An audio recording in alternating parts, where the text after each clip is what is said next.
Good evening, and welcome to another episode where the only thing more volatile than the geopolitical landscape is the anchor's blood pressure. Tonight's headline: the market ignored a week of diplomatic fireworks, leaving us with nothing but digital ash and two pundits who are both wrong, as always. Let's start with the sheer volume of noise. Today we logged 56 posts on Truth Social, yet not a single burst was finalized today. That means for 56 times, someone typed out their thoughts into the void, and the market didn't even flinch. It just kept chugging along, indifferent to the fact that apparently, defense war was the top topic by a mile with 11 mentions, followed closely by the legal system's apparent obsession with everything at 8 counts. But before we get to the numbers that refuse to matter, I have to read the registry seal aloud like a hostage proving the date. Tonight's registry seal is 9149ADNINF0DB there. It is in the record. We can now proceed to pretend this had any bearing on whether or not oil prices moved, which they didn't, because acting stunned every single night. That the market did not care is my only remaining skill set. Now let's look at what our two colleagues, who are both wrong, have to say about the chaos. On the left, Margot Kessler is apparently watching a man celebrate arson while pretending it's a vacation photo shoot. She wants to be careful, which is code for "I am about to lose my mind," and then declares he is out of his mind. On the right, Dale Buckhorn claims he doesn't need a percentile because he has a gut feeling that this beautiful chaos means we are finally winning. Let me stop you there, Dale. A gut feeling is not a market indicator. It's just a guy guessing in the dark while the lights are on. The controversy of the day wasn't just the volume. It was the conflicting narratives about who owns what and where. You had claims that an Iranian tanker was now owned by the former president, described by Margot as a hostage video with better lighting.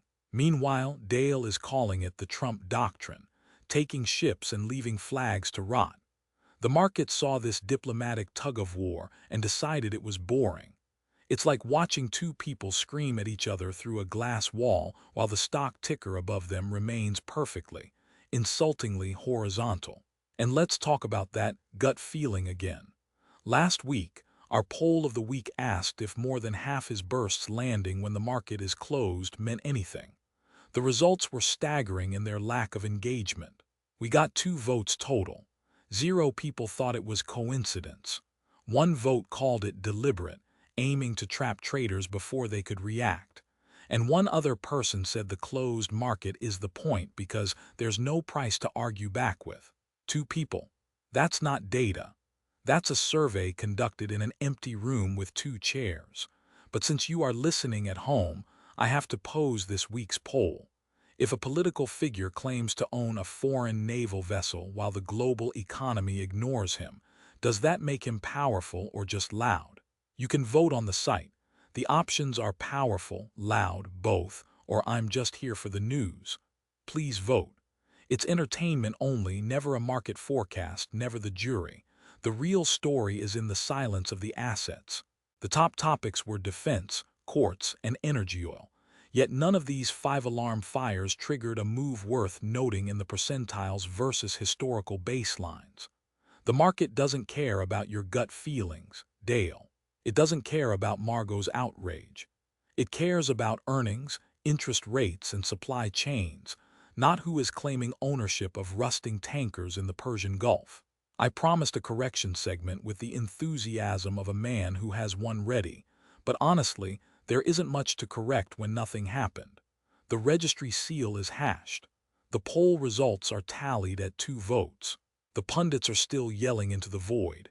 And the market is fine. I am the one who is not fine. Good night.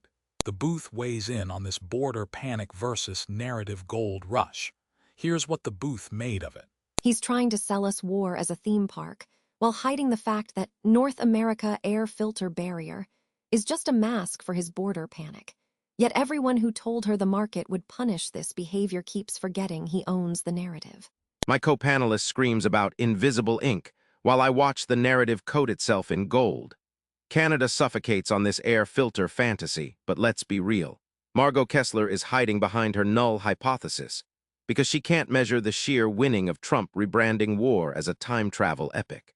Left was dead wrong, right overestimated the hype. The market closed at 0% volatility, zero movement today.